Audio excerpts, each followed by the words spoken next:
Good afternoon. I'm Michael Harrit. I'm leading up our marketing for Sony's professional media solutions in Europe. That's from your prosumer camcorders to your highly professional system cameras, software systems, switches, the whole lot. Well, I think it was an inspiring little panel session we had.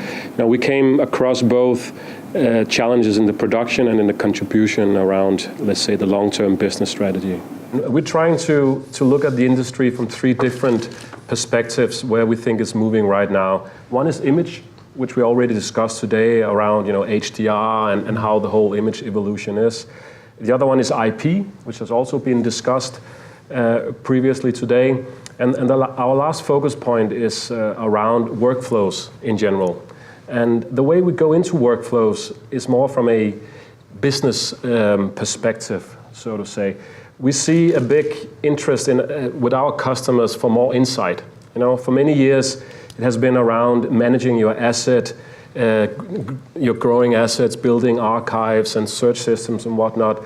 And now it's kind of shifting from the technical or focus to more the operational part of it, driven from business decision makers that craving insights. So we're moving our focus from looking at assets more to looking to insights and how these insights are helping creating more efficient business. We see a polarization in the way that we do production. In one end, we have the very high-end production. We saw BT Sports around UHD offering. We talked about HDR earlier and so on, 4K. On the other end, it's more your day-to-day, business. It's a media factory. So not a lot of creative people like this term, but it is a factory.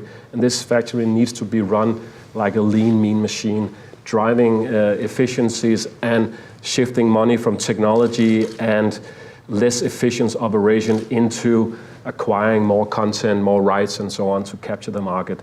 So we're looking into the concept of what we call a media operation management approach, kind of your next generation of MAM system. So this is also a software-centric part, and not all our customers understand that Sony is also a company that encompasses, let's say, the software-centric approach, the optimization of workflows and business efficiency, and not, let's say, only a camera company. So this is where we are seeing that the long-term business strategy kind of resonates with our customers. That's interesting to hear in terms of the new products you're offering to people. Are you also involved in looking at new business models in terms of the way in which you get your revenues? We are, we're looking at the traditional software models like, as we know from the IT industry, obviously. But we also have opportunities to be more, surgically focused on specific needs where we can insert special license models in our cameras, so you it's more like a platform approach. When you're partnering up with somebody, it's less than just buy and sell, component by component. It's kind of you buy into a platform, but you don't necessarily want to pay the full amount. So this is kind of pay-per-usage, if you like, or pay-per-need kind of model that we're looking into.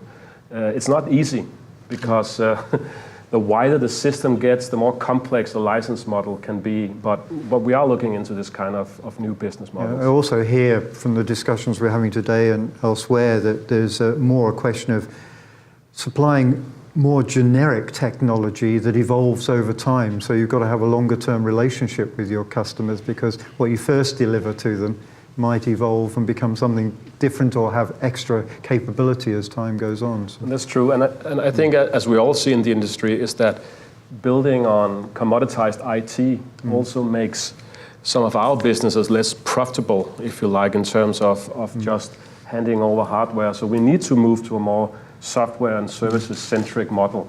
Neil, you wanted to come back on that? I was just going to say an example of that is on the back of the BBC Three migration from on-air to online. One of the questions we were asked was, could you have the level of software licensing agility where today they're licensing a linear broadcast channel, but that might go online in a couple of years' time, and then they want to turn those software licenses into transcode capability or CMS capability. So must admit, when we were asked the question, we hadn't considered that, but the breadth of what you mean by an agile software license is quite broad if you start considering those type of shifts.